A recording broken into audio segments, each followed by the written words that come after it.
go ahead and start. Thank you so much for being here. My name is Phil Wright. I'm the Executive Director of Keep My Voice. A couple of things. We want to thank Entrada for hosting us. So let's give Entrada a round of applause.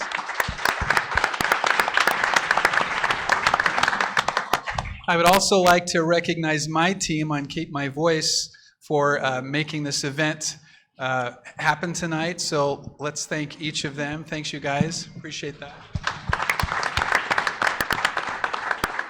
Now, some of you might be wondering, why is Keep My Voice hosting an event on taxes? And the answer is simple. It's called transparency. Keep My Voice was created for the purpose of making sure every vote counts in the state of Utah. And it's not only important that our votes count, but it's important that our government is transparent. So our purpose for bringing this event tonight is to talk about taxes. I'm very excited for the panel that we have. These are good people who understand what's happening in our state. Some of them are serving in our legislature, some of them are private citizens.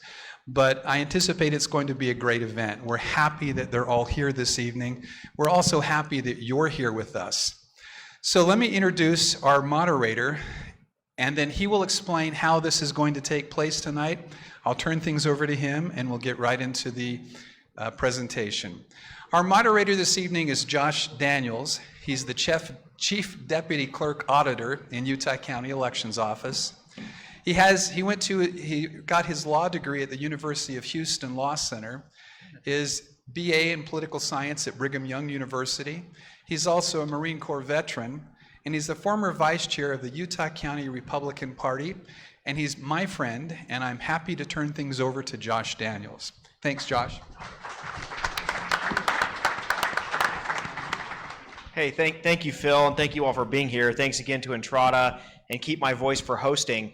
I think this is an important event, and what I hope that we achieve tonight is that we go one step deeper than some of these town halls. I think that the town halls that you might be aware of probably did a good job of laying out some of the issues surrounding tax restructuring, as I think it's coming to be known.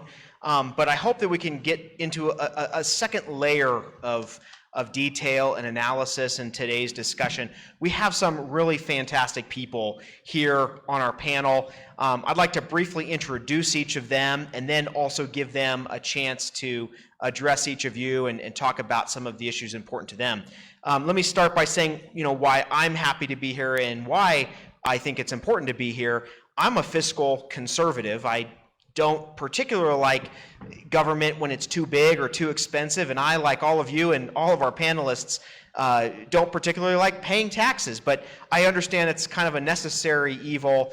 It's something that is necessary to provide all of these public services that government often provides, and there's a lot of tough decisions being made at our legislature. When I was young and in college as a student at BYU, I was so fiscally conservative, I recognized a member of our community who had stepped forward at the time in Provo to run for the state senate for the first time. He was a young CPA, fiscal hawk, and my first foray in politics was to volunteer on his campaign, and I've been involved ever since. Of course, that person is Senator Bramble, which is who I'll start with in introductions. So down here on the end, we've got Senator Bramble, who's served in the Senate now for almost 19 years. He's a CPA who's worked in accounting for many years, also went to Brigham Young University. Then we have, next to him, we've got Brett Hastings, also an accountant and turned attorney. Brett Hastings has worked with a number of folks in the community to start a group this year called Utah Legislative Watch, which their first order of business was to weigh in on this bill about sales tax reform earlier this year during the session. He got his Juris Doctorate from the University of Utah and his BS in accounting from Utah State University. By the way, we have a good sampling of all the schools up here, so whether you're an Aggie or a Cougar or a Ute, we've got you covered up here. Then we've got Rusty Cannon next to him. Rusty is the Vice President of the Utah Taxpayers Association, a former financial advisor from Smith Barney and Merrill Lynch. Also received his BA in finance from the University of Utah.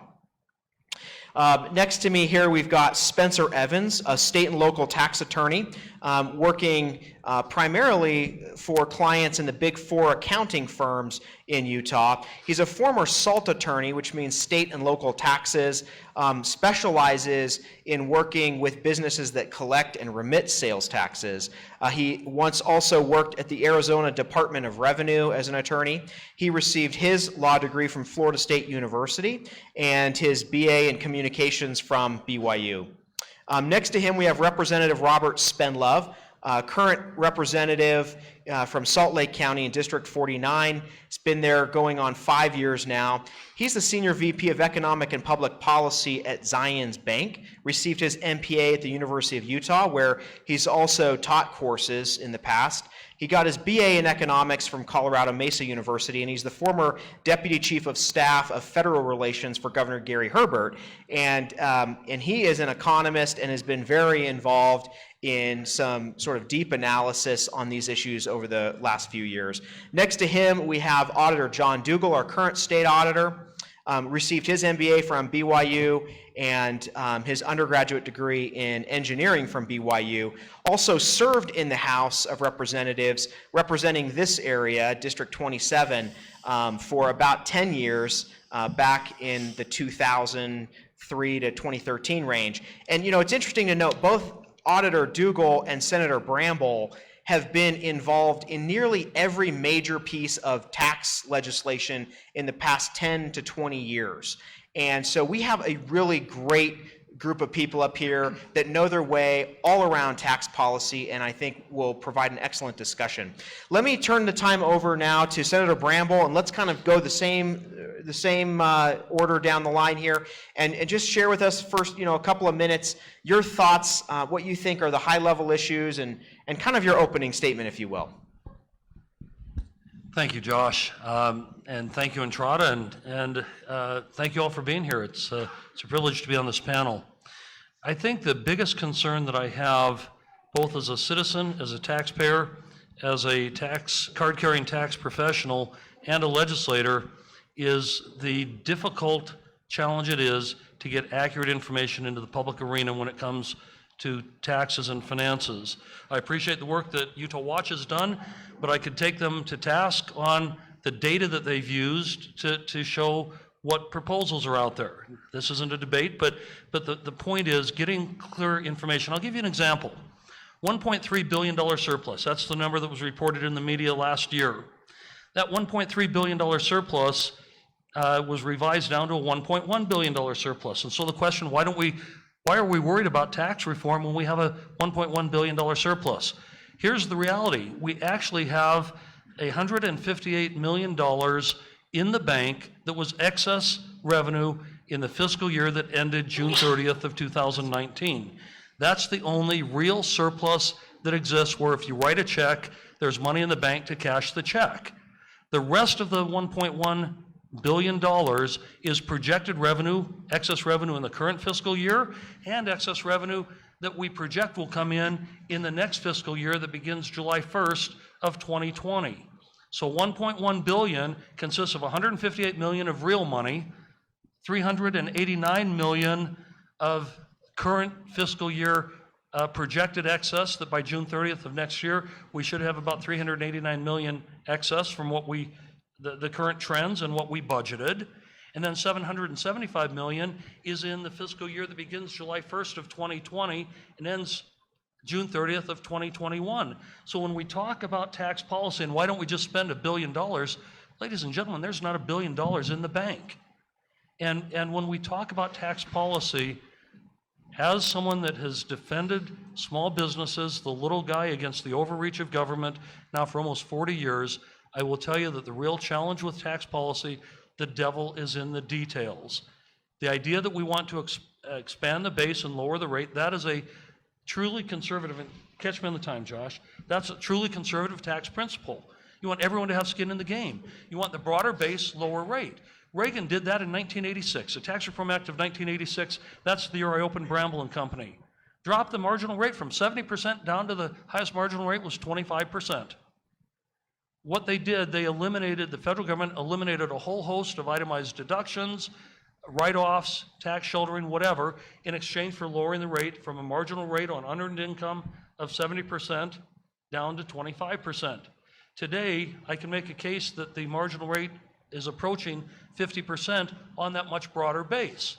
So we broaden the base, lower the rate, and then we let the rate ratchet back up. We don't want to repeat that. We need to learn from that. I look forward to the rest of the panel and the discussion tonight. Thank you, Josh. Can you hear me okay? I thank you to Entrada, thank you to Phil Wright and Keep My Voice for putting this panel together tonight. I'm very honored to be here. My name's Brett Hastings. I am a private citizen, an attorney here that practices in the Salt Lake City area. I'm also a founding member and current director of Utah Legislative Watch. Utah Legislative Watch is a group of concerned citizens, a truly grassroots group of people who sprung up after the failure of HB 441, which was the bill that was released very late in the session and proposed to tax essentially all services in Utah. That group banded together and is standing against what we believe is the increased use of objectionable Washington, D.C. style politics in our state government. As a group, we stand against the practice of holding bills secret until the very end of a legislative session. It just doesn't provide enough time and due process to vet those bills.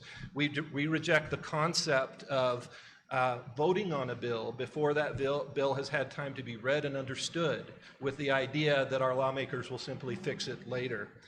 We also reject the practice of party and legislative leadership dictating to other of our representatives which bills they have to vote for and which bills they should not vote for. And we especially reject the practice of our executive branch and our legislative branch colluding together to spin data and control messaging in an effort to achieve a predetermined outcome. And unfortunately, all of these questionable tactics we have seen raise their head in one form or another since our current our past legislative session and beyond with regard to Utah tax reform.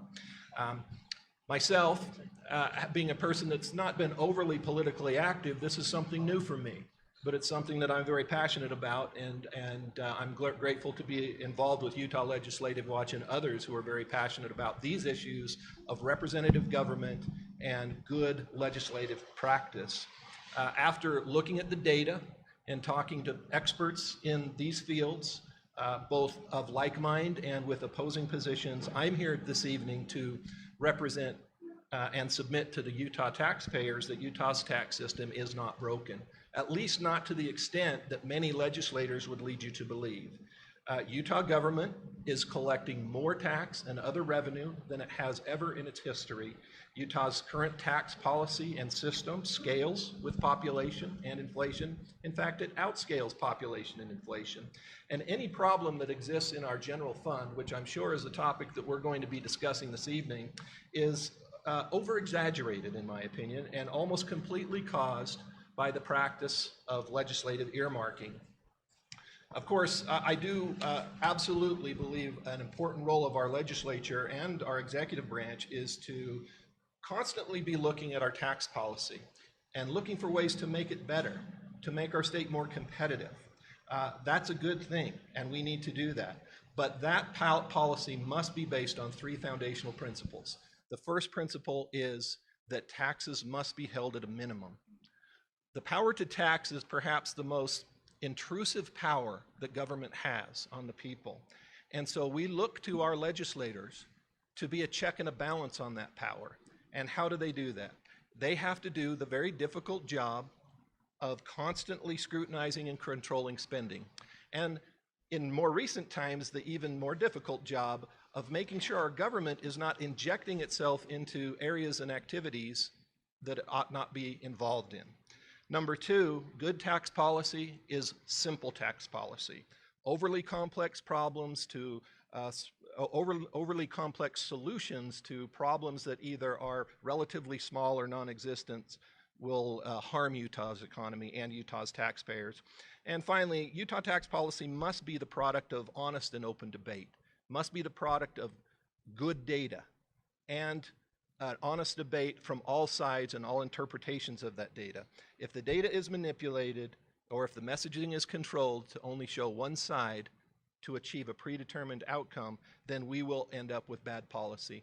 I think all of us as Utahns endeavor to pass along a state to our children that is even more beautiful and more economically vibrant than it is today.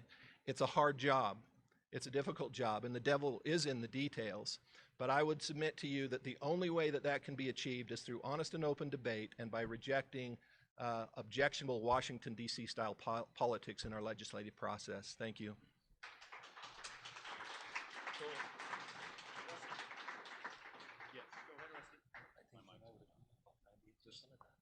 Test, test. There we go. So I'm with the Utah Taxpayers Association. We are a 501c4, been around almost 100 years. We are the only statewide tax policy nonprofit that's continually advocating for low and fair taxes and constrained spending, reduced spending in the state. We're active with the state legislature, with the governor, with counties and cities on a property tax level, as well as school districts often. We're often the skunk at the party, and we were certainly on this round. Our goal is to make sure that Utah remains the most competitive place to live and do business in the country. We also have a legislative scorecard. We score every tax-related bill that comes out in the legislature, let our position be known to legislators, and urge them to vote our way, and we award legislators with the Friend of the Taxpayer Award each and every year. Senator Bramble was a winner for us this year, and we appreciate his support, as well as many legislators that do often seek our counsel on bills and on policy. We were involved in this process, the latest effort, from the beginning. Just like everybody else, we didn't have any details on it until it was printed. We did have some issues with the way that data was being disclosed or talked about, and we can get into that a little bit. But we've chosen to move forward, and we're very happy with what we're hearing now. Well, I'm sure we'll get into detail on that, but we proposed many different solutions to Senate leadership, House leadership, the members of the Tax Reform Task Force, Senator Bramble, Representative Spendlove. They've all been very receptive in listening to our thoughts. And we've been very pleased with what we're hearing now. That was not the case several months ago. But we're encouraged now with the way that things are going from what we're hearing, and look forward to discussing more about that tonight as well, where I'll flesh out some of the things that we proposed as the night goes on.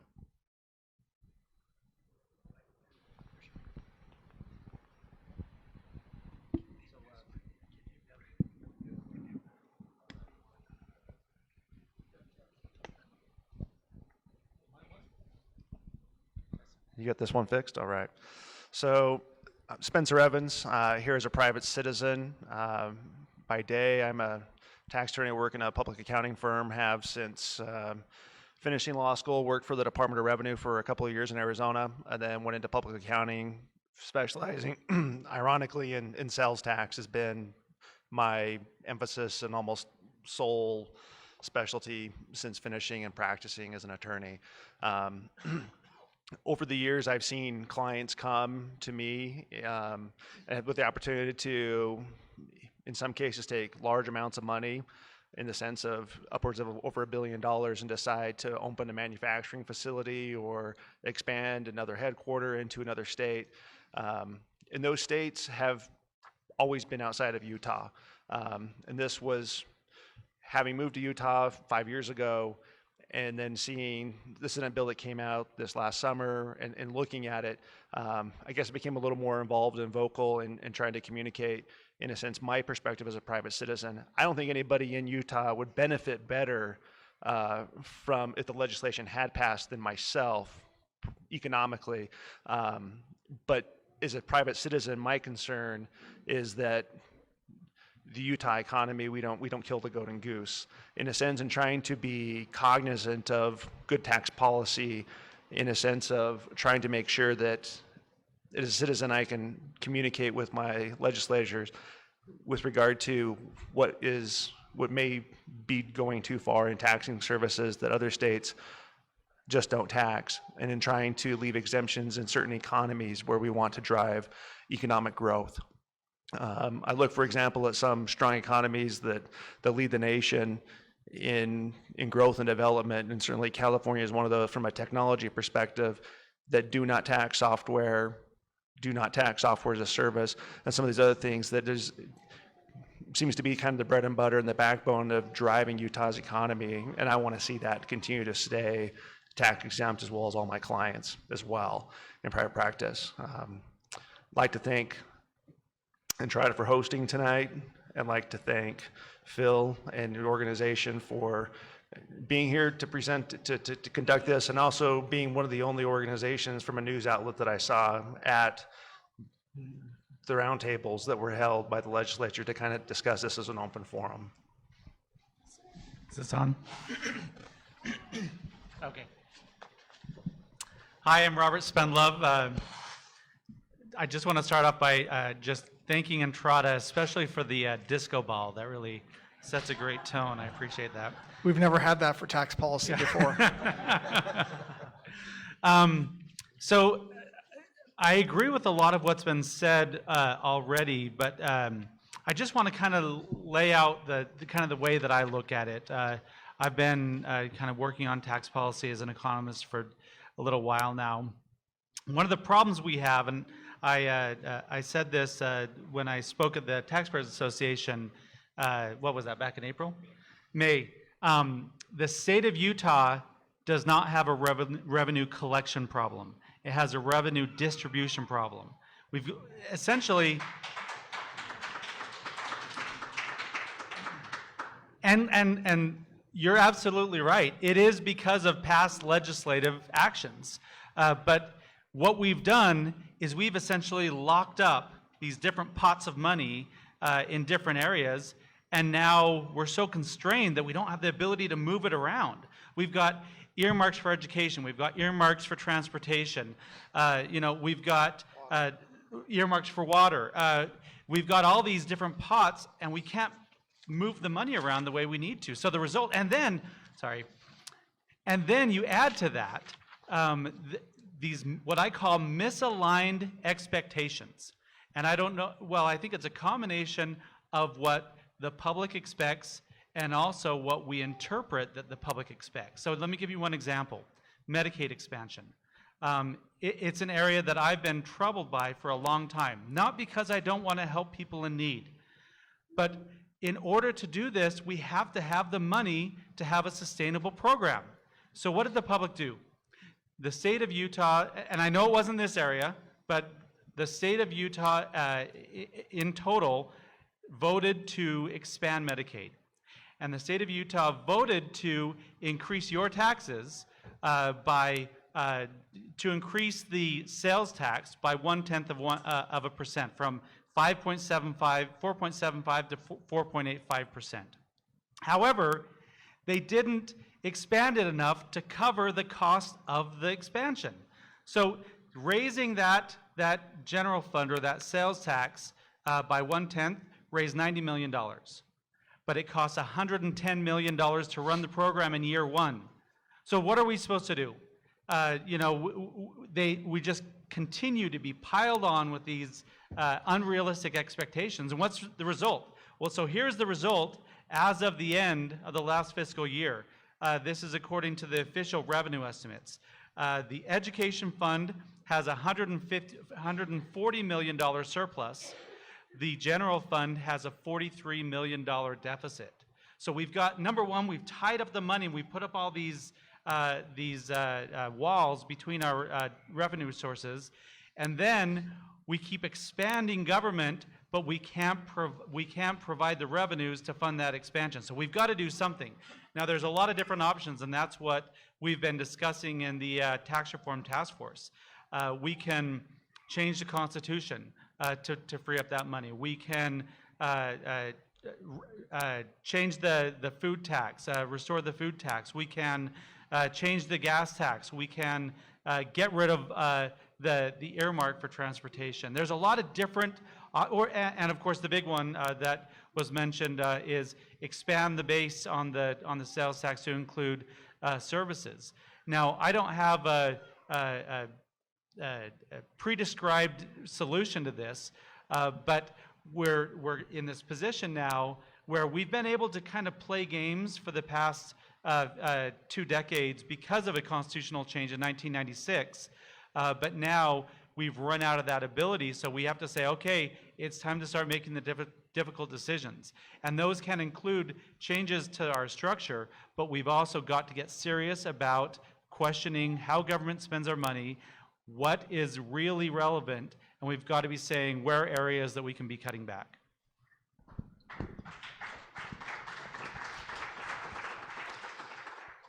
I'm John Dougall, State Auditor. I am part of the executive branch, but not part of the executive branch that was championing House Bill 441. So just to be clear, that was the governor's office. Who here wakes up each day saying, yay, I want to pay more taxes? It's usually the answer I get all across the state. And part of the reason is because the power to tax is the power to destroy. This is why it's so important that we do the right thing when it comes to tax policy, because bad tax policy can be so destructive. I tell folks that process really matters. The last time we did tax reform, Senator Bramble, Representative Spendlove, before he was Representative Spendlove, and myself, and others spent a lot of time traveling the state, getting input from folks, trying to figure out what was good tax policy. And it was a mix of tax reform, is a mix of good tax policy and popular tax policy. Sometimes tax policy is what the public wants, and it may not be theoretically good, but it is what they want. But we spent a lot of time getting input, going through a very public process. And what that resulted in 2007 was tax reform, income tax reform that was unanimous. Unanimous in the House, unanimous in the Senate. We had 75 yes votes in the House, everybody present, everybody voted yes. And the reason I highlight that is it took a lot of work and a lot of collaboration. But when it comes to business, first of all, they want good tax policy that favors them. But if they can't have that, they at least want predictable tax policy.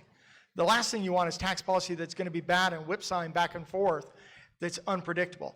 And so if you only pass tax reform with just a simple majority and the next legislature can come in and roll it out, from my perspective, that's not good. You want something that has staying power, that the public can buy into, that the legislature really backs, and so it goes in place for a long term. The simple fact is capital is more mobile, people are more mobile, business is more mobile than it's ever been before. And you know the simple fact is capital goes to where it's rewarded, where it's treated nicely, and it flees where it's punished. We want Utah to be a state where capital wants to come here because it's rewarded. I do not want Utah to be a state that capital flees because it's treated poorly. And with that, Josh, let's get into it. Thanks. Let's dive right into it. Thank you. Let's have one large round of applause for all our panelists. Thank you. Thank you all for being here. Let's jump right into it. First issue on my mind is data. Brett, you mentioned that you feel like data is inaccurate, or at least it's been characterized inaccurately. What are some of those inaccuracies? And Rusty mentioned the importance of data, and I think it underlies everything. We need a common source of truth we can agree on. Tell us a little bit about, Brett, what you see are the problems with the data. Well, my concern really began with HB 441. Brett, it's hard to hear you. Yeah, if you could just Stick that maybe right up in your just mouth. go All ahead. There right, we go. is that better? That's better. Okay. My concern really began with HB 441 and the fact that it was held a secret for a year. It was introduced into our legislative session in the very late in the session with only 2 weeks left. It was subject to very minimal debate. And one thing I found very unusual, it was released into committee without a fiscal note. Now, I've been up on the Hill and helped other legislators by reading bills and assisting them, and I know that it is highly unusual and I think against the rules for a bill to be released into a committee meeting without a fiscal note. That bill was called the Tax Equalization and Reduction Act, and it was presented in that committee meeting as a tax reduction. And of course, people objected to it. It proposed a tax on all services. The first data point that we found was absolutely inaccurate was the fact that that was not a tax reduction bill. When the fiscal note was finally released a number of weeks later, what we found is that it actually would have raised taxes on Utah citizens by nearly $500 million over 2 years. roughly $245 billion in fiscal year 2020 and another $225 million in fiscal year 2021. So that's where it began. And we pushed back on that. And then the other data points, and there are many, I was very happy to see that when HB 441 failed, that a task force was commissioned to go around the state and to talk to Utah citizens and to quote unquote identify the problem or the extent of a problem if one existed. I went to the first meeting in Brigham City, Utah, and was immediately disappointed because when I got there, what I was confronted with was not a listening tour. It was some very polished, published, professionally produced, slick brochures, all proposing and suggesting and in fact insisting that our tax policy system, our tax system in Utah was broken and had to be fixed, that it simply was out of date. And we looked at that data over time and we simply don't believe that that's true. Again, as I mentioned in my opening statement, and we can talk about the statistics, Utah is collecting more sales tax than it ever has in the history of Utah. On what measure? What's that? On what That's measure? a dollar per dollar measure. I will say also that Utah's sales tax is scaling with population and inflation growth. And so that would indicate to us that we don't have a problem, even though it's true that we're buying less goods and there's more services in our economy.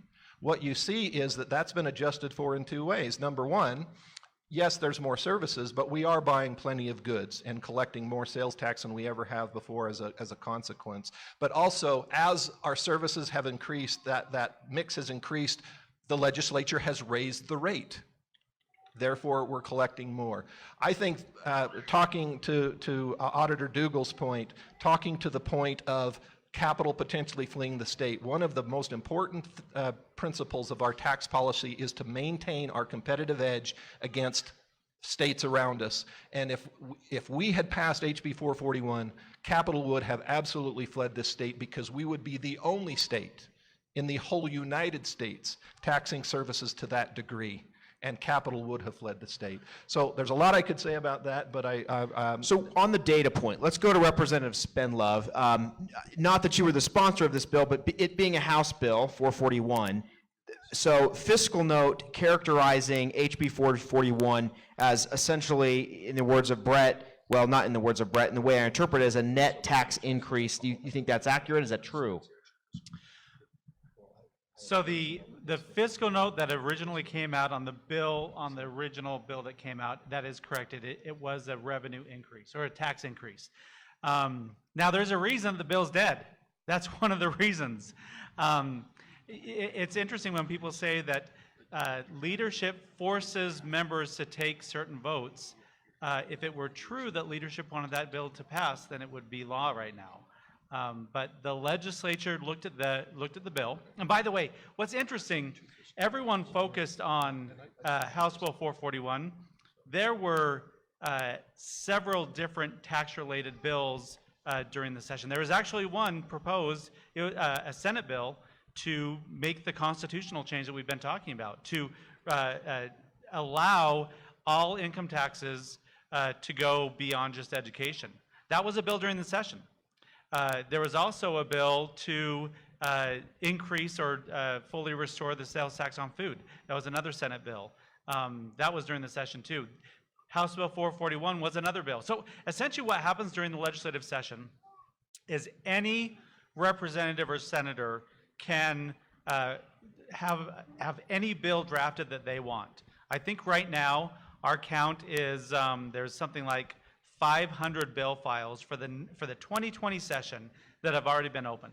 There is no restriction on how many bills you can have or what the subject is, because that's essentially a First Amendment right. And so once those bills are drafted, one of the other rules is our legislative attorneys are not allowed to tell anyone else what they're working on. So if Senator Bramble is working on a bill, and I ask the legislative attorneys, hey, I understand Senator Bramble is working on this. They can't even acknowledge that they're working on it. Point of order. I haven't had a protected bill file for over 15 years. Senator McKay, his are nothing but, no, I'm kidding. But so, however, what it cannot force is anyone can draft any bill they want, but no one can force anyone to vote a certain way. And that's what you see.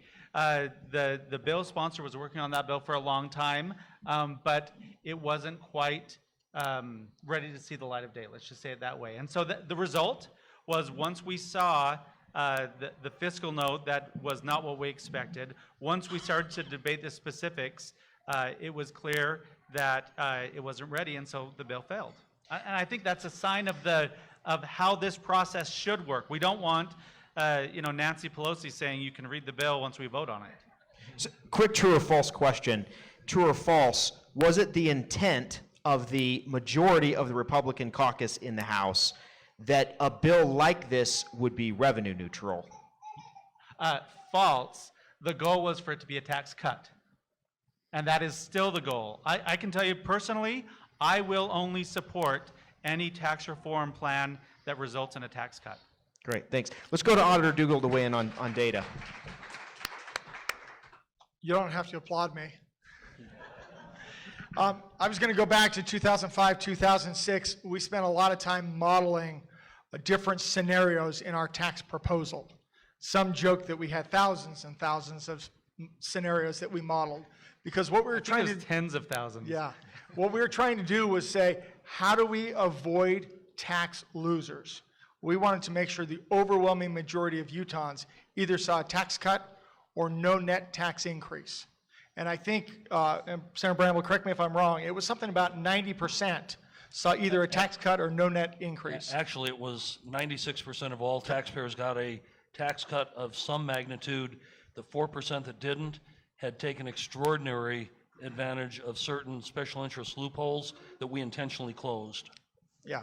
And so the key thing there was we were modeling and modeling and modeling to try and make sure we could understand the scenarios that folks were going to encounter.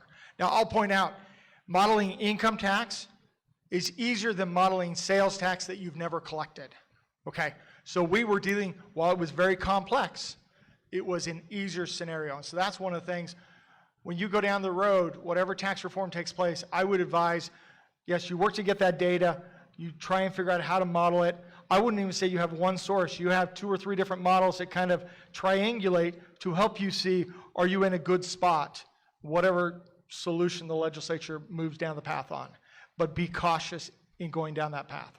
Let's go to Rusty and talk a little bit about trajectory of sales tax revenue over time. What are your thoughts? And I know you guys track some of these things and have weighed in with data that you've collected. Yes, we did. Well, our major concern, in fact, my head only recently stopped exploding when I listened to the news reports about this, where they continually repeated the refrain of our declining sales tax.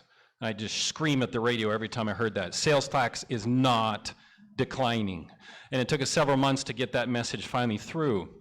There were some graphs that were used that showed a declining line, but that's because they were plotting relative to other tax revenues.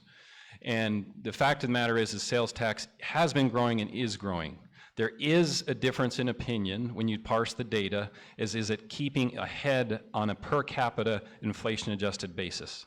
We had our set of data, the Legislative Fiscal Analyst's Office had their sets of data. We had a bit of a war, so to speak. It was friendly, where we hugged afterwards, but it was where we tried to say, okay, how are you parsing this data? The fact of the matter is, if on a per capita basis, it is much flatter than income tax, but that's the way it's supposed to be, was our point. Income tax revenue should be growing at a higher rate. We should not be spending everything that we make. Therefore, sales tax revenue should be growing at a slower clip than income tax revenue. And so I think we've crossed that bridge. I think it's no longer a crisis, I think, in policymakers' minds. It's never been in ours, but it is an opportunity to look at the long-term problem, of which we've already touched on. The fact that we have a constitutional earmark for education is not good policy. In our opinion, it needs to be changed. The number one and best solution is to change the Constitution. Utah is the only state in the nation with this scenario. And we are dead last, as we're always told, in education funding, but that's a whole nother ball of wax. So why don't we try doing it like everybody else? We should not be restricted in handcuffing the legislature in how they spend the money. And I think we're making headway in that. And of our solutions that we proposed, the number one priority for us as far as an association would be change the Constitution. And that would be to make all income tax as discretionary general funds for the legislature to appropriate as opposed to dedicated education funds. Yes, in our opinion, the best policy is all tax revenue goes into one bucket. The other elephant in the room that has not been addressed in this is that sales tax really isn't the issue. Auditor Dougall spoke about this earlier today at another event. The issue is transportation funding. We take $600+ million a year from sales tax, the sales tax bucket, and put it over into transportation that could be used for, other things. That's a problem, and maybe we'll talk about that. Our gas tax is a declining tax revenue, flat to declining over time, and we have to tackle this head on. It's a very complicated problem. It's scary to take on, and it will take some serious political courage to fix it, and that's, in our mind, the greater issue. So I've heard that seems like there's unanimity that we collect more sales tax in nominal total dollars over time. We collect increasing sales tax in a sense that it scales in its growth with population and inflation. Does everybody agree with those two things Josh, first? Are you saying in your first statement, sales tax revenue is growing? I'm saying that over time, the total nominal amount of dollars that the government collects in sales tax has grown. Okay. That seems like an easy, Okay. probably obvious point, right? The second one being that sales tax revenue scales with population and inflation. Does everybody agree with that? Yes. Sometimes it goes faster, sometimes it goes slower, but yeah, on average, I think that's reasonably fair to say. I mean, certainly in a recession, there could be an exception to the rule, and that's And in okay. a recovery, That's a you would expect caveat. to see it go faster. Now, the question I'm interested in, though, does it scale with GDP, and should it scale with GDP? Anybody care to weigh in on that?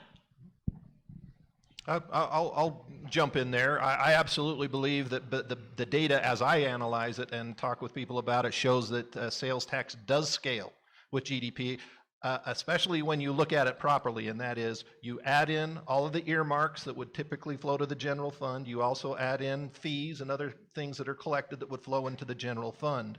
So we're talking about the general fund, I guess, which is beyond sales tax, but in total, yes, I would contend that sales tax grows commensurate with GDP, and in fact, if you look at just the last 10 years, we're seeing that sales tax collections as a percentage of GDP is increasing. That indicates that we're buying more taxable goods and collecting record amounts of sales tax as a consequence. Let's go to Senator Bramble. Josh, Let's go to Senator Bramble one key first. thing, and I want to tee something up for Curt. One of the key things, when you talk sales tax, there's final consumption for individuals, and then there's taxes on business inputs. And I think many of us at this table, maybe all of us at this table would agree, taxing business inputs is bad tax policy. But there's a challenge with the data that we're talking about, and whether you Get a little bit closer. There you go. I'm close. Can you hear it now? We can hear you. How about if I eat the foam? That works. Okay, when you talk data with sales tax, and you talk about sales tax is growing at a nominal rate, even under our current structure. But let's see if everyone is on the same page on what's happened with sales tax. For the last 15 years or longer, online sales have been increasing in double-digit year-over-year compounded. Now, we're all, this is a conservative group. We believe in the rule of law. The fact is that if you bought something remotely, whether it was online in the last 15 or 20 years or catalog sales before that, under our state law, you were required to voluntarily report on your individual income tax return and pay the taxes if they were not assessed at the time of purchase. That's been a 20-year running gun battle with Utah and other states. We won in the Supreme Court on a classic states' rights issue called the Wayfair case. And what Wayfair was, it was a decision that says that the states can require out-of-state sellers to collect and remit to the state of Utah if they don't have a physical presence, if they have substantial economic presence. The Wayfair decision defined that as over 200 transactions or $100,000 of sales within the state in a calendar year. That was substantial economic presence, not physical presence, which would allow the state to collect those taxes. So when we talk sales tax and we talk data, what Auditor Dougall was suggesting, that we don't have good data, we have estimates of what that attrition, that erosion of the sales tax base has been based on online sales. That was closed in June of 2018. The Supreme Court ruled in favor of the states. The problem is implementing that nationally. There's going to be a lead time for businesses to come into compliance. But even with Wayfair, it was silent on what happens with marketplace platforms. And what's a marketplace platform? It's a website that sells products, and it may be the website itself that sells the products, like Amazon, or it could be affiliates of Amazon that sell on the Amazon platform. And if you look at Amazon, a good example, about 40% of all Amazon sales are direct Amazon sales. About 60% are affiliates using the Amazon platform to sell their products. Well, Amazon a couple of years ago voluntarily agreed to collect and remit taxes. They're one of the few retailers at the time that did. Between then and the Wayfair decision, there was several hundred or a few thousand businesses that agreed to do that. But that still ignored the elephant in the room, and the elephant in the room was these marketplaces that are really dominating the online transactions. That door was closed. These are two pieces of legislation that I was privileged to be the sponsor of that closed the door on that, and Utah will begin collecting those taxes. The problem with the marketplace, Amazon, eBay, if you go to Walmart, if you go to Target, if you go to any online sales platform, generally you can buy directly from the company, or you can buy from a whole series of affiliates that use that platform to sell their products. That law doesn't even become effective until October 1st of this year. So we don't know, we don't have data on how much are we closing the gap on the sales tax base based on the erosion from online taxes, and we won't know until we get some hard data after that bill, the effective date of that bill. And why October 1st? We needed to give all the online retailers time to ramp up, change their systems to be able to comply with our law. So as we talk about this whole scenario of that sales tax is growing but at a nominal rate, that it's not keeping pace with population, that spending and consumption tracks population, well, spending and consumption tracks population, but an increasing portion of that consumption is being non-taxed because it's online and there wasn't a mechanism, that skews the data.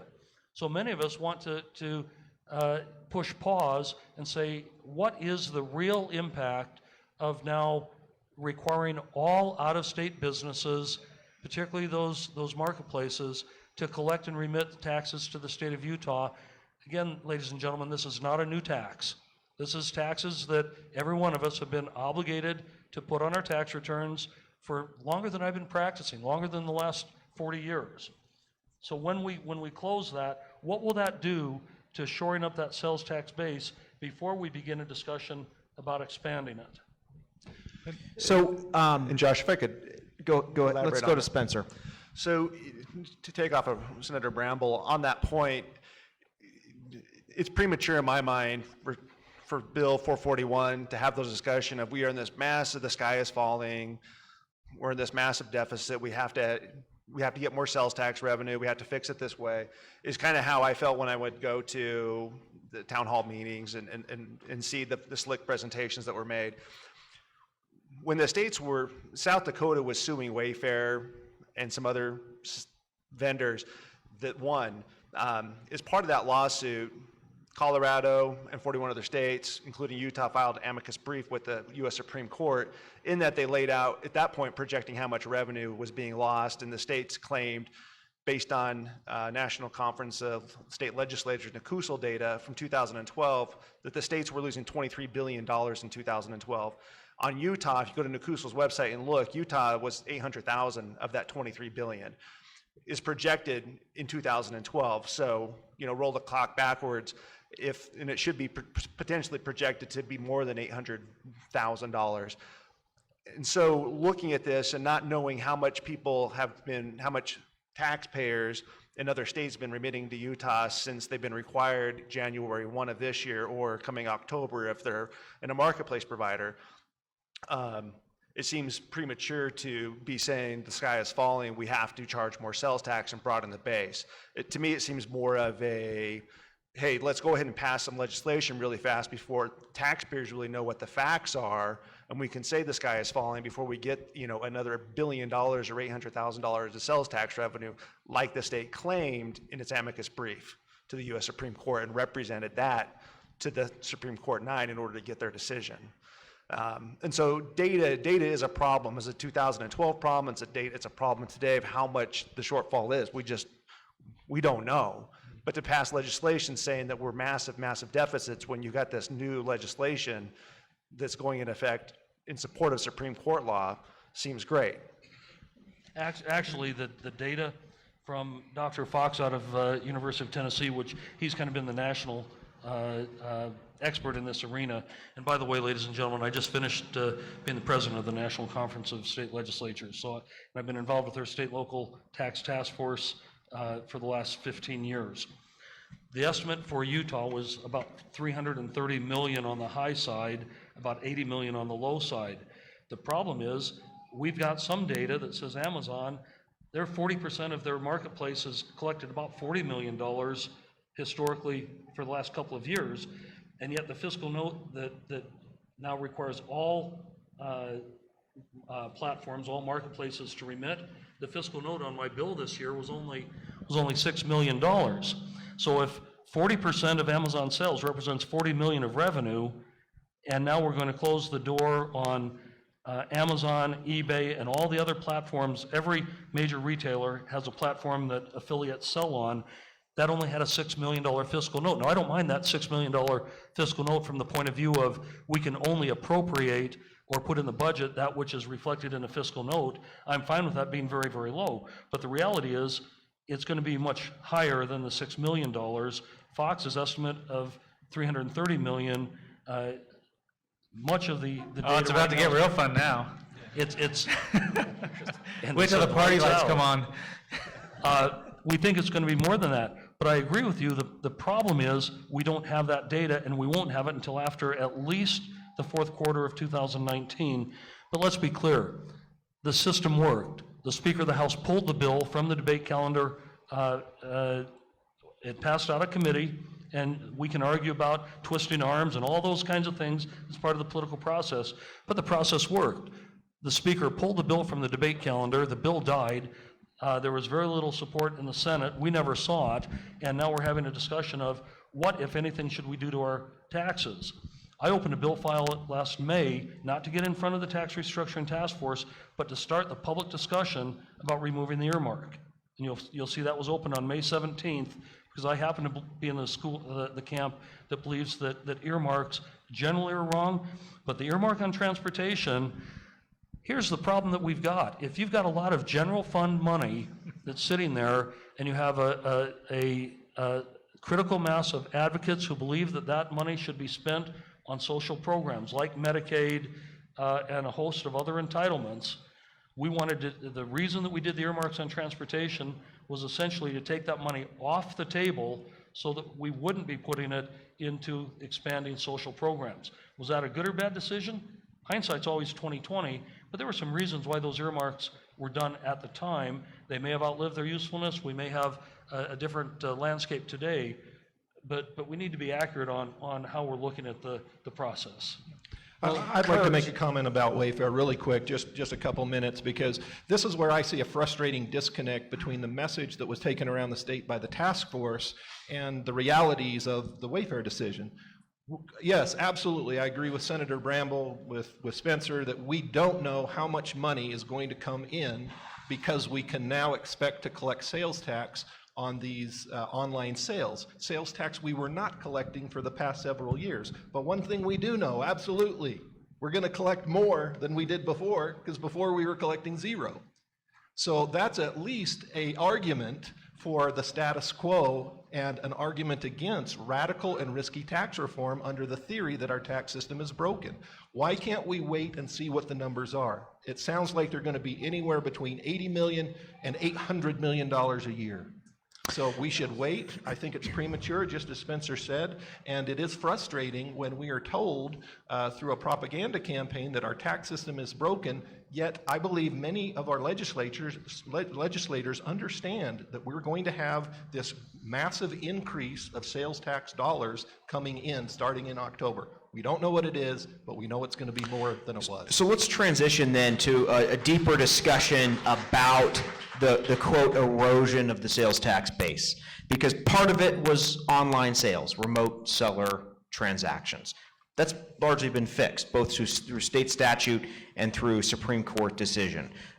In a year's time, we're going to start seeing revenues, as we're hearing it now, from essentially all of the main online channels, both direct to consumer, that's Amazon as a retailer selling to you, which today Amazon is volunteering to collect and remit those sales tax. It's Wayfair, it's Overstock, other retailers collecting and remitting. It's also marketplace sellers who are essentially using those platforms to sell their goods. So a specific business selling through Amazon, right? So that's one aspect of this erosion of the sales tax base. Josh, could I just point out, Overstock's located here in Utah, and they were collecting. They were already collecting, yeah. Good point. They were, but they weren't for their affiliates. Not for the affiliates, but for the company itself. Right, as a direct consumer. But the other piece of the argument that was talked about both in the legislative session and through the tax town hall process was taxing services. And as I understand it, the argument goes like this. An increasing share of economic activity today, particularly by consumers, is consuming services that are not taxed.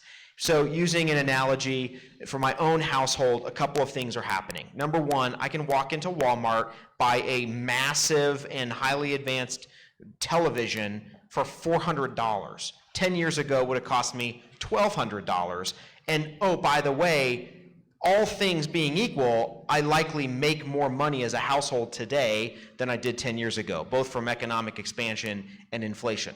So a smaller share of my household income is being used to purchase durable consumer goods at a retailer where I pay sales tax. Josh, how many TVs do you have now? It's a great question. I own 2. And I only owned 1 10 years ago. So, and that's another issue, right? As people, as I get more income to spend on these decreasingly priced TVs, I can afford more of them. But the other thing that's happening is my household income, I'm not spending it on purchasing durable goods. I'm spending an increasing share on services like health insurance or health care, not taxed. So the argument about the decreasing sales tax base is the idea that an increasing number of transactions in our economy where individual consumers spend their household income on a transaction, they're being spent on services as a transaction instead of durable goods that usually are not taxed with a sales tax. So the argument goes, in time, we're going to see this erosion of the sales tax base. So if you want to broaden the base and lower the rate, you could lower the sales tax rate on all transactions, but you would broaden that base by including services. So this is the essential argument as I understand it. Let's get into that. Is that accurate?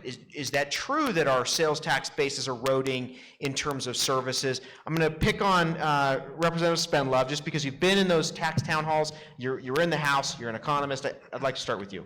Sure. So you have to kind of go back to the very beginning to have this discussion. The sales tax in Utah was established in 1933. If you think about the economy of 1933, it was almost entirely goods. And that's essentially, for the most part, what our sales tax system looks like today. But if you look back 50 years ago, and this is just rough numbers, Curt, you can correct me if you have more correct ones, but 60% of purchases were goods. Today, 60% of purchases are services. So we're seeing that shift. If you look at our employment, where's our employment growth happening? It's happening in the service sector. And so we are seeing that fundamental change. And I'll give you the best example right here. My iPhone, think about 20 years ago what you had. You had a phone, you had a computer, you had a day planner, you had a camera, you had, maps. You bought all these goods, and now what do? You buy your iPhone, And, and they're so well made now that you don't need to upgrade it every year.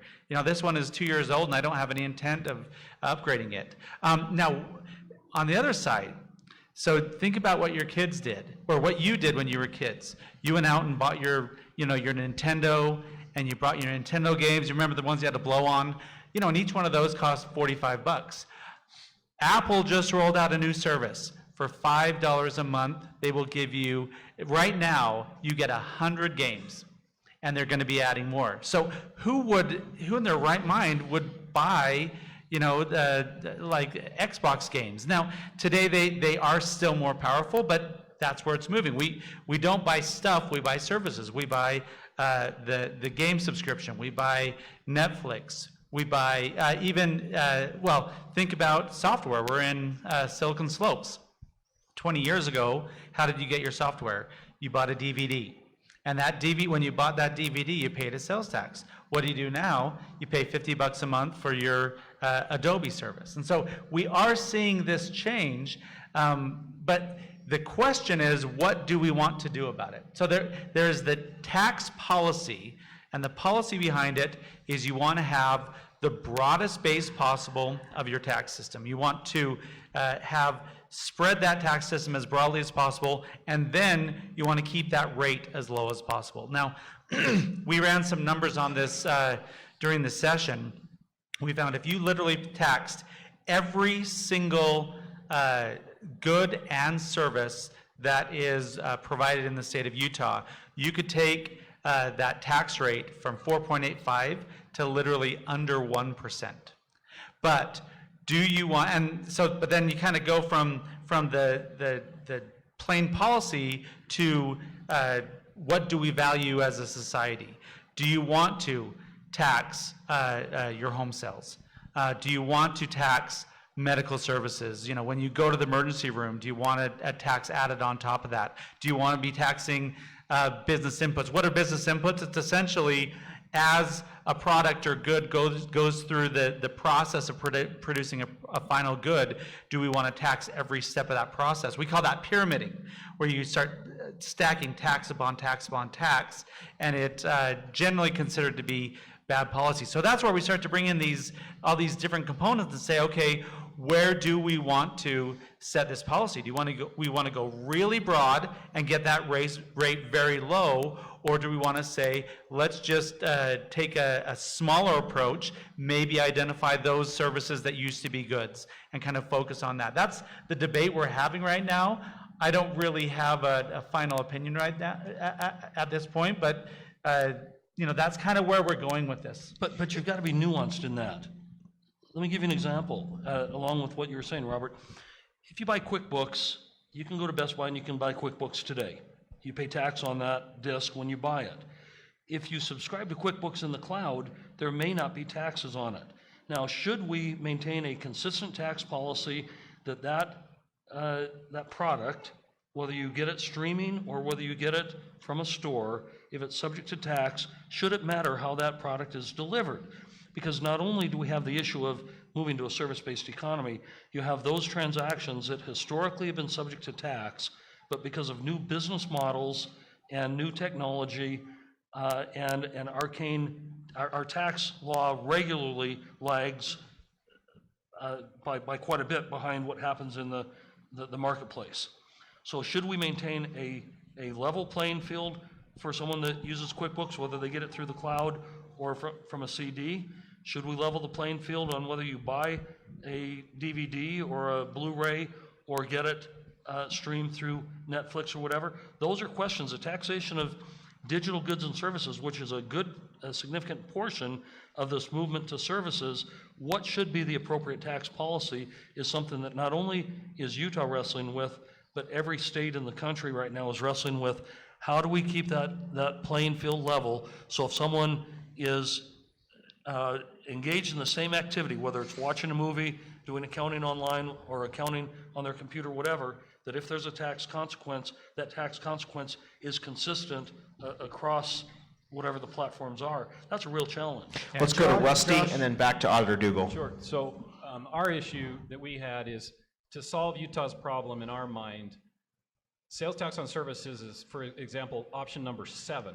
And there are 6 other better ideas to fix the problem than sales tax on services. So we've been trying to get everyone to look at those other 6, I'm using that number because it's somewhere around 6, 7 ideas that we've had that would solve the problem better than sales tax on services. The problem with sales tax on services, you have to implement them in a way that does not pyramid, as Representative Spendlove mentioned, and hurt business-to-business transactions. That's not because you favor business over individuals, it's because the way the economy works. And if you do that, you will scare business right out of the state of Utah and ruin the work we've done for the last 30 years to make this the best place to do business. That's the reason. There is a way to make it happen, but once you do that, there's only so much left. Meaning if we just put sales tax on haircuts and personal services and those kinds of things and avoided the big one, which is healthcare, and housing, which is the second biggest, you really don't raise a lot of revenue. So our point is that let's not fight over number 7 here. Let's look at these other 6. The number 1 best issue, which is change the Constitution. Other ones of which, you know, we can go into detail also, but that's our thought. Auditor Dougall. Rusty was absolutely correct there in his examples. I was going to bring those up, but I'll skip now. But first thing is business doesn't pay tax. At the end of the day, customers pay taxes, employees pay taxes, shareholders pay taxes. Business does not pay tax. Now let me give you a little perverse example that we have in sales tax. Okay, if I go to the fitness center, the gym, I pay a little over 7% to go to the gym. Okay, it's probably the best thing for my health. When I go to the grocery store to buy food, I pay 3%. But when I go buy my prescriptions, they're free. So we've got these different tax policies that drive different behaviors. The thing that I should probably avoid is the thing that's tax-free. The thing I should do the most is tax the most. And this is this interesting dynamic. But you've seen this, right? I mean, that is the nature of the beast that's out there when it comes to the sales tax. But I want to jump us over to transportation, because I think Rusty mentioned this earlier. When the legislature was expressing concerns, crisis during the session for the part of certain legislators, what they were seeing was something in the general fund that was really coming out of the transportation fund. And the Transportation Planning Task Force, of which I was a part of in 2003, made the case that the gas tax is dying. And you know this because your cars are more fuel efficient, so we're driving more, collecting less per mile as a result of that. Even though the legislature did a 20% tax increase a couple years ago, basically, when you adjust for inflation, tax collection revenue for gas tax is flat, okay? And I don't see anything that's gonna change. I have an electric car today. I bypass the gas station. I charge at home, charge at work. I bypass that taxing mechanism. And the key question So you're the problem? Well, I'm part of the problem, but I was pointing out this problem in 2003. But the key serious question and discussion that I believe we should be having is, how is it we want to fund our highway infrastructure and likewise our transit infrastructure? Because the mechanism we've used for decades is dying. It's on a slow death. It's not an immediate crisis, but it is a slow death. And we shifted about 12 years ago to using sales tax to prop up the transportation fund as a stopgap for a couple decades as we shifted to some new funding mechanism. The hot lane on I-15 was a test case to see how well tolling would work in Utah. But the fundamental question I think we should be debating and discussing is, how is it we expect to pay for that going forward? I recognize when it comes to tax policy, there's a lot of don't tax me, don't tax thee, tax the fellow behind the tree. We all want a free ride and we want somebody else to pay for it. But when it comes to our roads, if the historical funding mechanism is dying, what do we propose to replace it with? Because we can say, oh, we're just going to keep doubling down on the gas tax and raising it, okay? And folks will figure out how to bypass that over time. And what happens when we wake up when we truly do have a crisis?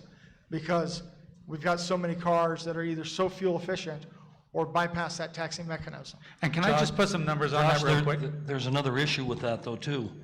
And that is, how do you capture, when you're a state like Utah that has 70% of our landmass owned by the government, roughly, and you have these large expanses of roads that we have to maintain, how do we maintain those roads for all of the tourists that come in, all of the folks that transit our state, where we still have to maintain those roads? If you move, and I advocate moving away from gas tax, I agree. But if we go to another method, charging an electric car owner a higher registration fee, how does that capture the cost of maintaining those transportation corridors for the semis that are transiting our state, for all the tourists that come into the state? That's a real issue on how we capture that. But that permeates the entire sales tax discussion. Sales tax on food. We're giving all the tourists the same tax break on food that our citizens are enjoying. So the devil is in the detail on how we move forward. Let me just put some hard numbers on that, on the transportation issue. So every year, the state of Utah spends about $1.2 billion on transportation. State funds. State funds, yes. 1.7 when you include federal. Yeah, that's correct. The gas tax is providing $600 million. So how do we come up with that other $600 million? Or do we cut back? Do we stop expanding I-15 in Utah County? Do we stop building what is that, Western Davis corridor, the Mountain View corridor? Do we just stop expanding as our population growth happens? But that $600 million earmark that we're talking about from the general fund is because we're not producing enough revenue from the gas tax. And so this is the kind of thing that we're struggling with, is do we just keep using the sales tax to subsidize transportation, or do we figure out another way to generate that revenue? Let's go to you, Spencer. In looking at this, the devil is in the detail in that sense. And it's a requirement in my mind, necessity, to be competitive with the states, particularly our neighboring states, but even the states as far as California and as far away as Florida and New York, to make sure that we are competitive from a taxing landscape. To somebody's point earlier, money's very sensitive, and it'll move jurisdictions. It'll forum shop to the place where it's treated best. And Silicon Slopes could easily, die in that sense if we decide to adopt tax policy that a neighboring state will say, hey, this is better for us to build our economy and build our businesses in Nevada or California than to actually have them here in Utah, or put a second location here in Utah. So I recognize it is a hard challenge to make sure it's done right. I'd like to comment just briefly about that. I mean, this whole discussion about whether or not we should tax services, to me, it's kind of a esoteric conversation. Yes, is it fair that services aren't taxed? Well, services typically throughout the United States have not been taxed, right? And we don't have a current problem. I think we've established that. We're collecting enough sales tax. Sales tax is growing as a percentage of GDP, all of that. So obviously we've been successful at overcoming the problem of a declining gas tax, because Utah has a AAA bond rating. Utah is fiscally balancing its budget every year. So the question becomes, should we tax something we've never taxed before? And do we need to? Because if we do tax services, I agree again with Spencer, that if we tax services, we will, to the extent that HB 441 said we were going to, we will put our economy in Utah at an extreme disadvantage. Capital, especially technology capital, will flee the state. And so I would agree with Rusty that if that is a proposal that we have to look at, it should be at the very, very bottom of the list. We've never taxed services before. We do so, we'll be very non-competitive with the states that surround us, and in fact, every state in the United States. But Josh, Senator Bramble.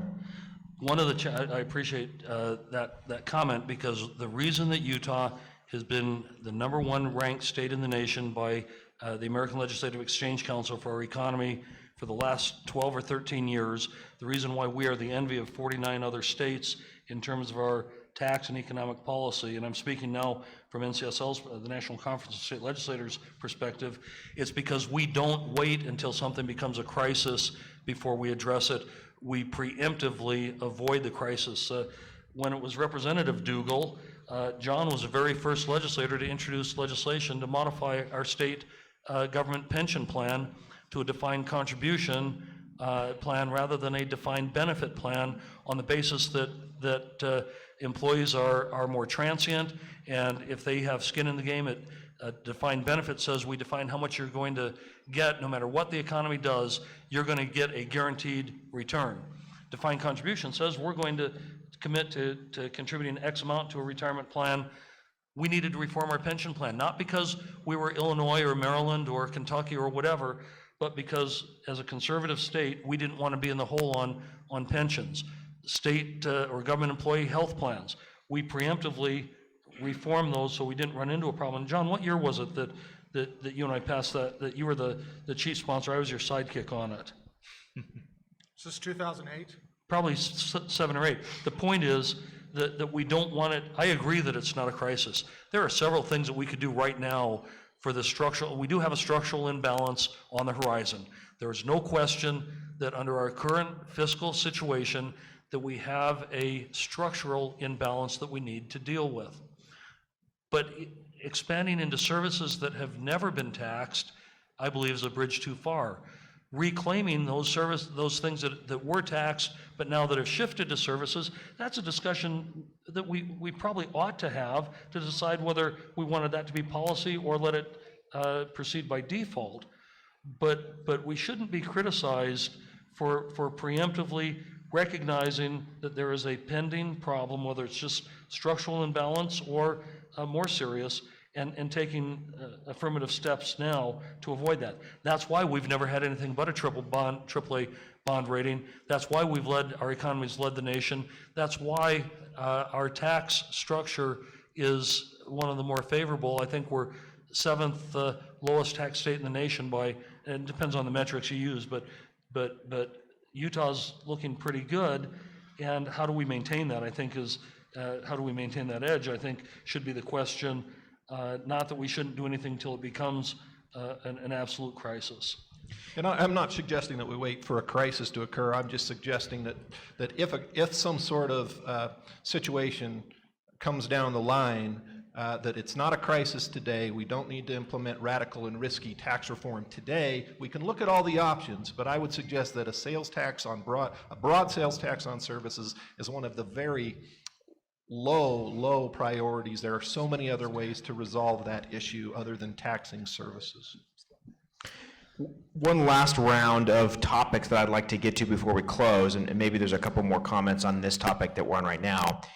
But be thinking about this, because I'd like for your closing kind of remarks to be focused on what, if any, are the largest misconceptions you see floating around in this general discussion about tax reform and tax restructuring in Utah.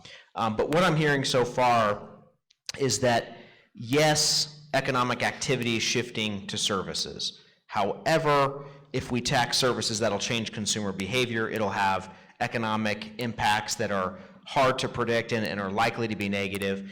I think I'm also hearing that our siloing is the biggest problem that everybody's talked about, including the siloing that happens where transportation expenditures are exceeding the dedicated transportation revenues from presumably users, but also that the great economic climate we have in our state is driving economic growth, largely because of our good tax policy, but that the boon that is that economic growth is perhaps being recognized in income tax revenues, which are dedicated to education expenditures. So should we be spending 100% of those revenues today and tomorrow that come in through the income tax on education? Does there need to be some breaking down of the constitutional barrier that Rusty talked about at the beginning? And any thoughts on that before we go to misconceptions?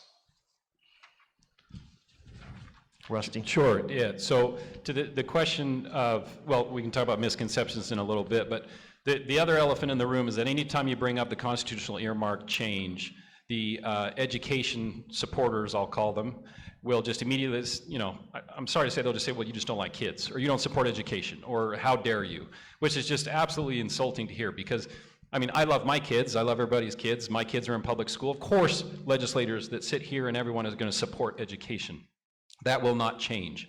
Representative Quinn said it really good at another event recently, where there's never been a guarantee for education funding, because the legislature at any time in the past could have taken the income rate from 4.95 to 0, or 1, or wherever you wanted to take it. Now, we would argue in the long term that would produce more income tax revenue over the long term, but in the short term, yes, it would have ripped that funding right away. So that's just, we don't think that's a valid argument. So as we go forward, we think that this is going to be the solution that needs to be proposed. We will be all in support of it as an association. We hope everyone would follow suit, definitely. Let's go through real quick, just, Josh, yes. Josh, can I throw out one other thing? Yep. I think it's important to remember spending drives, the desire for revenue. And when it comes to spending activities, I'll point out in public education, too often they don't really know where the money's going and how it's being spent. And the legislature invests or spends more year after year to try and help education. But at the end of the day, they're crossing their fingers hoping something good happens. I'm going to point out when it comes to higher ed and spending in higher ed, too often the interests of the student are misaligned with the interests of the institution. What the student wants is a good job when they graduate, typically. The institution actually gets rewarded the longer it takes that student to get through, and whether or not the student has a job, hey, if the student doesn't have a job at the end, they can come back for a graduate degree, and the institution gets more money. I think we ought to be looking at some things like income share agreements, where you now start to better align the interests of the student and the interests of the school. And the way these work is, the school doesn't get paid unless the student gets a job. And then if the student gets a good enough job and a good enough salary, then a portion of that salary comes back to pay back the school. So now you start to have the schools that are focused on how do we be more cost effective? How do we help the students be more successful? How do we help them get better paying jobs? And so I would just want to remind folks that spending drives a lot of the desire for taxation. With regard to the constitutional provision, and this, I think all of us have agreed here that we don't have a tax collection problem or a revenue collection problem. Utah's got plenty of money, they're collecting plenty of money. We have an issue of that there's a big portion of it that's income tax, and per our Constitution, that money has to be used for education. Our legislators, some have argued that that is too limiting, that it puts too much of a handcuff on them to be able to, when they need to move money around. So I would simply propose that the most honest and open and transparent way to resolve that is to run a constitutional amendment and see if the public will accept that. Now, that's going to be a heavy lift because education is going to be very concerned, and that means that there has to be good ideas presented to provide education with some sort of guarantee that replaces the constitutional provision. Now, beyond that, if our legislators believe that we cannot make that heavy lift, there's very simple solutions that can break down these silos and move money at the discretion of legislators. These are ideas. One idea in particular has been vetted through the courts and would work. It's what I call a tax and credit system. Basically, what you do is implement 2 lines on every tax return in Utah. One is a tax credit, a reallocation tax, and a reallocation tax, and then a commensurate credit. There's roughly 1.5 million tax returns are filed in the state of Utah every year. So if the legislature in a given year decided we need to move $300 million out of education fund into general so we have more flexibility, all they would have to do is put those 2 lines on every tax return. It would be a $200 tax, a $200 credit, a true zero for every taxpayer. But that $200 is now not a tax on income. It's some other form of tax and it flows to the general fund. That is a very simple solution. It would have no implementation cost, it would have no compliance issues, and it would be a very, very simple solution to this allocation problem. Now, politically, can that be done? I don't know. It'll be hard because the education people would look at that as taking away from them. But just because it's moved into the general fund does not mean it cannot be spent on education. It just gives our legislators more flexibility with that money. So again, on the principle that good tax policy is simple tax policy, when you look at HB 441, essentially all it was doing is taking money from education fund, putting it in general fund. You can do it without that kind of convoluted legislation with a simple bill that puts 2 lines on every tax. It's interesting what you're talking about, Brett, because I think about a corollary with local property tax, where we have a specific line item levy called assessing and collecting designed to recoup the cost of administering the tax system. You could do something like that. Quick question then for Auditor Dougall would be, currently, if you had to guess, ballpark, what would you pen the cost of administering the income tax system for the state at? And is that something that's funded through a general fund expenditure? Yeah, yes, it's funded currently through a general fund expenditure. It depends on what you define as administering the tax laws. because the Tax Commission does a great deal more, and it also depends on how you define education, because education is now in Workforce Services, Department of Education, part of our correction system.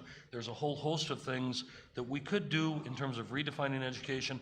I agree with Brett that we could do those things. Some of them may invite a lawsuit. I guess I didn't like what I Our said. time ran out. So, some of those things. Curt, welcome to the house where we have time limits. You know, it's interesting, John, when you were in the House, you had 15-minute or whatever your time limit is. Every House member takes a full time. In the Senate, we have no limits.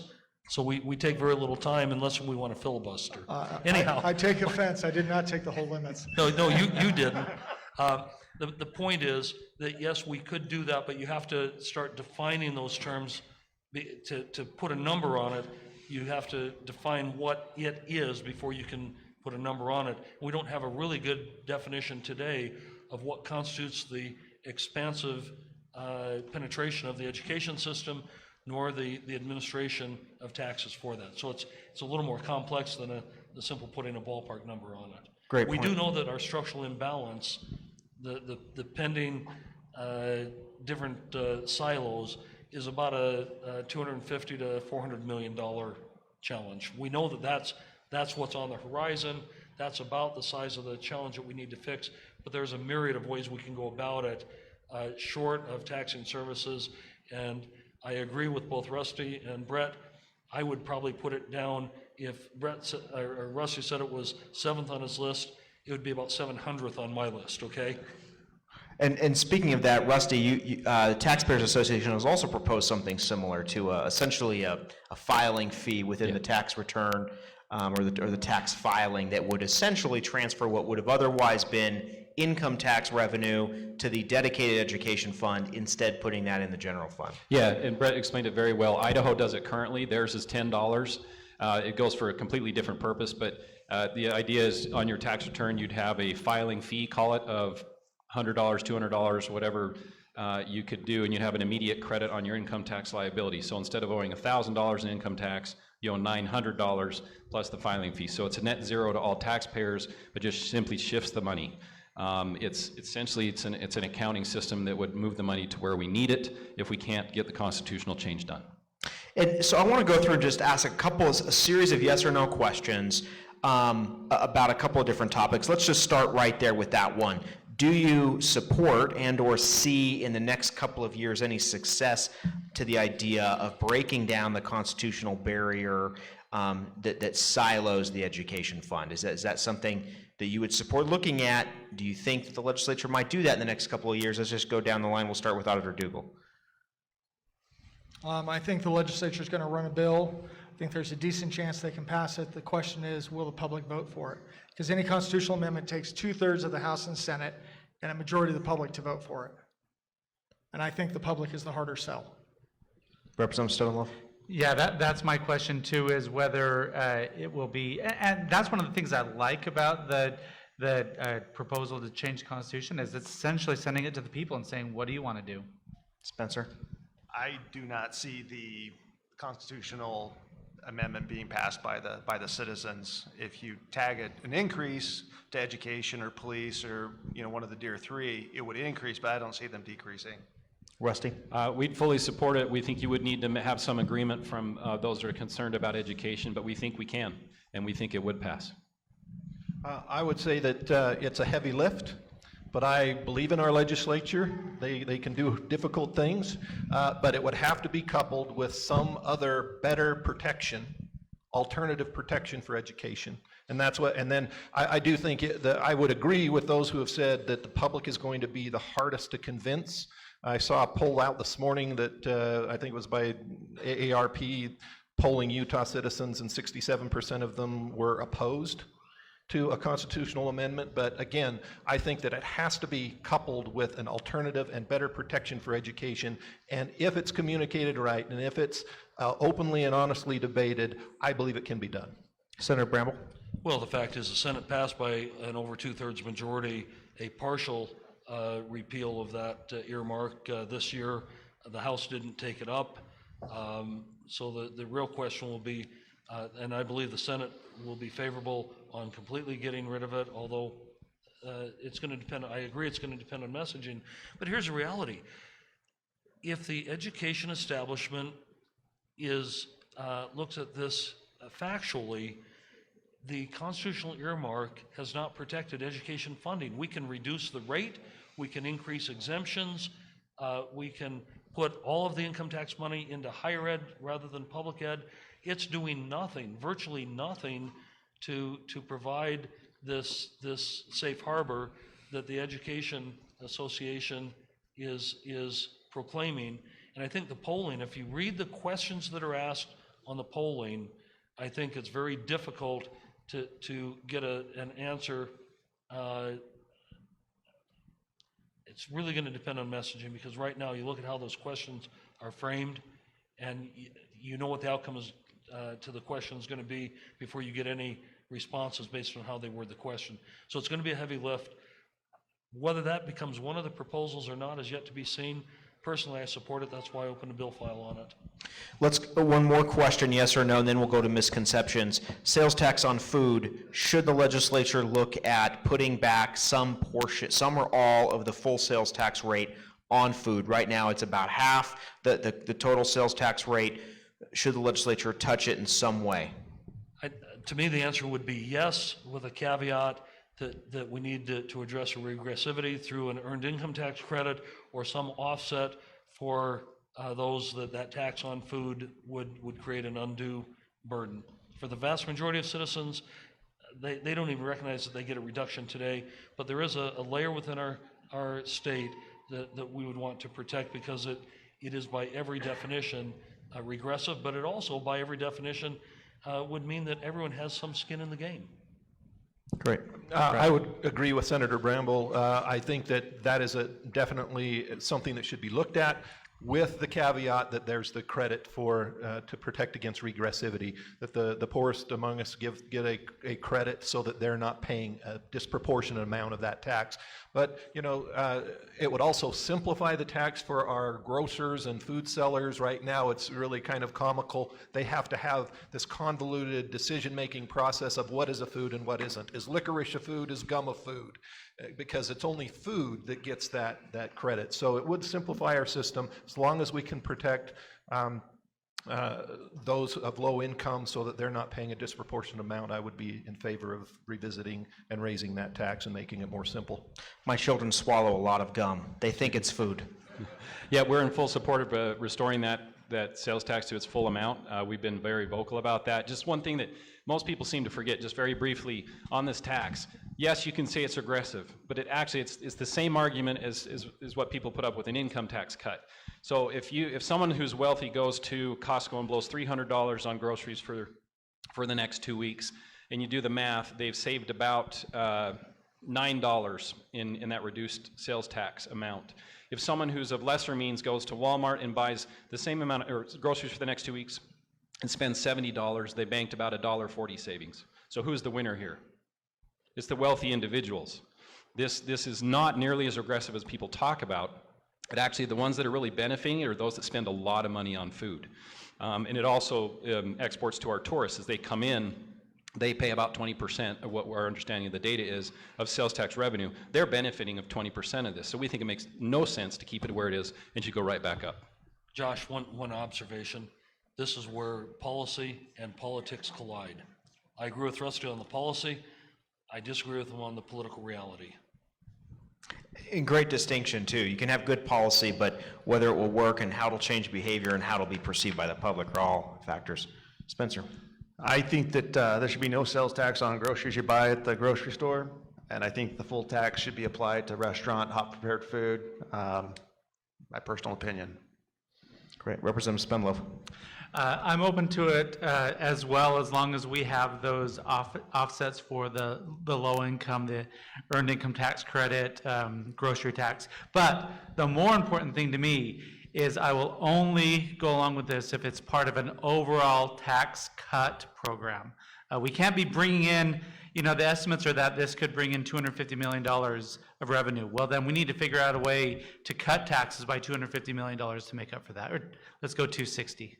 So let me drill down on you just for a moment then. Would you say that the total amount of government revenue today is sufficient and adequate? Hence, we could keep taxes essentially the same or lower? If we had the full flexibility to use the money how we need to. That's like I said at the very beginning. It's not a revenue collection problem, it's a revenue allocation problem, and it's an expectation problem. Great, thanks. Auditor Dougall. So I mentioned at the beginning, when ideal tax policy and popular tax policy collide. Now, I was the House sponsor of the income tax reform that included the cut on sales tax on food. Back then, while I was a supporter of the income tax reform, that was more being driven by the Senate. They also wanted the income tax reform. The House wanted to cut the sales tax on food. To get both deals done, we packaged it together, ran that bill, and it was going to pass or fail together. And so that's where I described to folks, cutting the sales tax on food was not ideal tax policy, but it was popular tax policy. And I haven't yet heard the compelling reason to undo that at this point. Now, Josh, to your other question, tax commission, they get about 90 million.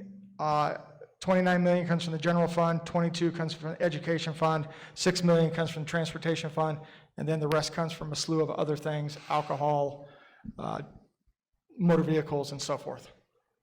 Great. So as a final thought, I'd like you, if you would, with your final thought, to maybe focus on a myth or misconception you think needs to be cleared up.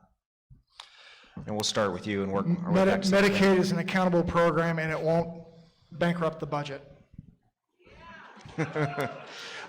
Great. But let me just point out, when I travel the state and I visit with my colleagues that are auditors from across the nation, and it doesn't matter if they're Democrats, liberal, it doesn't matter if they're nonpartisan, impartial staff, conservative, Republican type staff, they're seeing problems with Medicaid when it's been expanded in their states. They recognize when it comes to education funding, they can set what the budget is and they can stop spending at that point. But because Medicaid is an entitlement, that doesn't matter. They have to keep spending and spending and spending. And with inadequate oversight and the entitlement program, they recognize that this is a serious financial concern in their states. And I would say that Utah, while the legislature, I believe, has done a good job trying to hold this back, I don't believe the public fully understands the result of their vote this last election.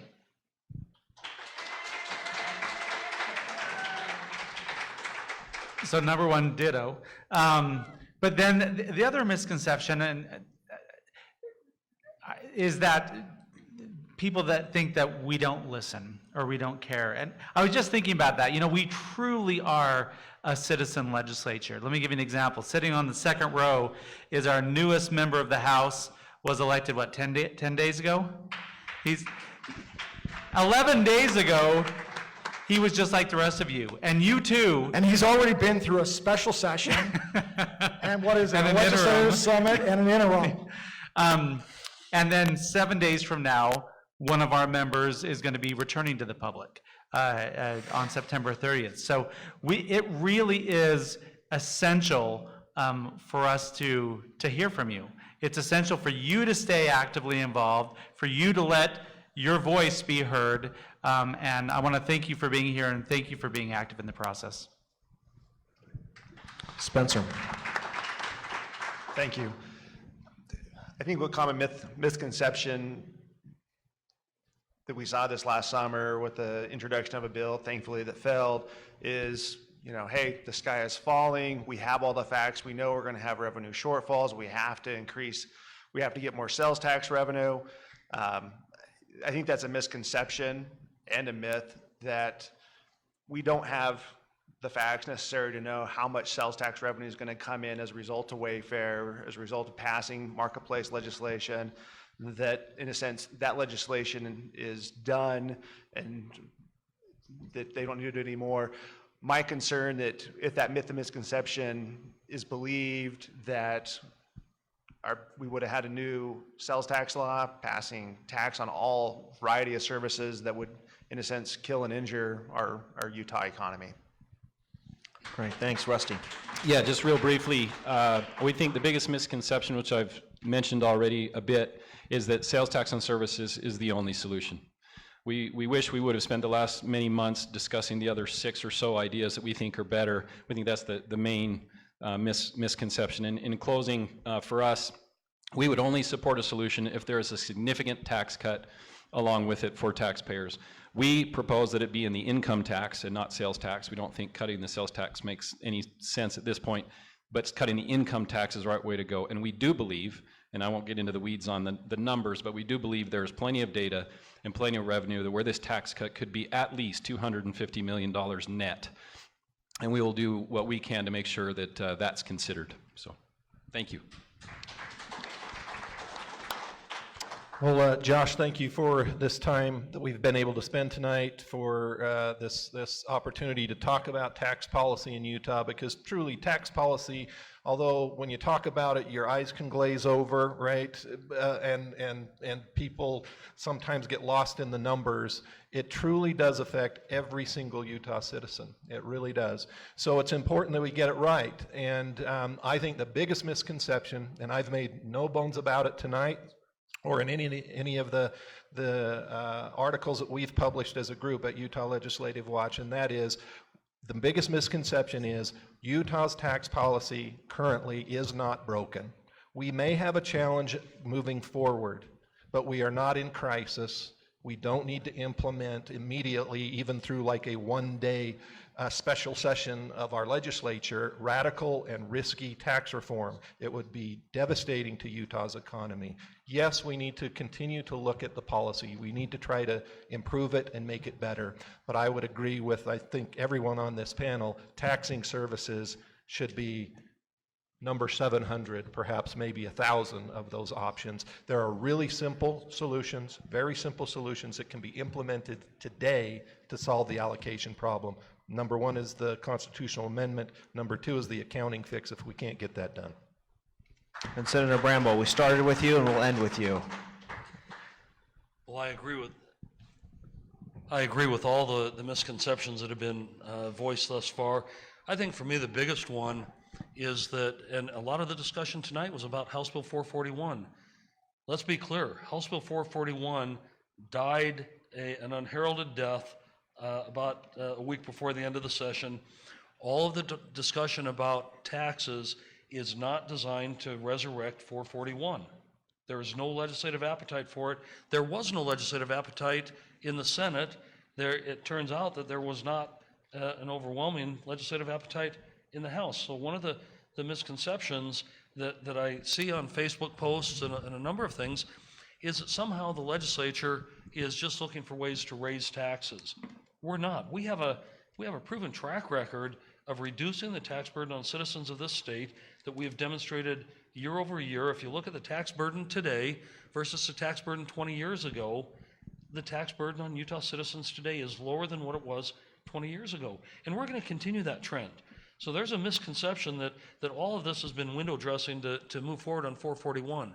Myself and a whole host of legislators are saying, no, we're not going to be taxing a whole host of services that heretofore were not taxed.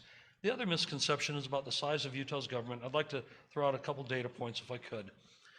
In 2000, and one of the ways to measure the size of government, and it doesn't mean that there's not more that we could do, but one of the ways to measure the size of government is to look at government employees per capita. In 2000, there were 8.9 FTEs per capita, meaning per 1,000 citizens, okay? Not per capita, but per 1,000. Today, there's 6.6. We've reduced that, whether it's 34% on the 6.6 or 20% roughly on the 8.9.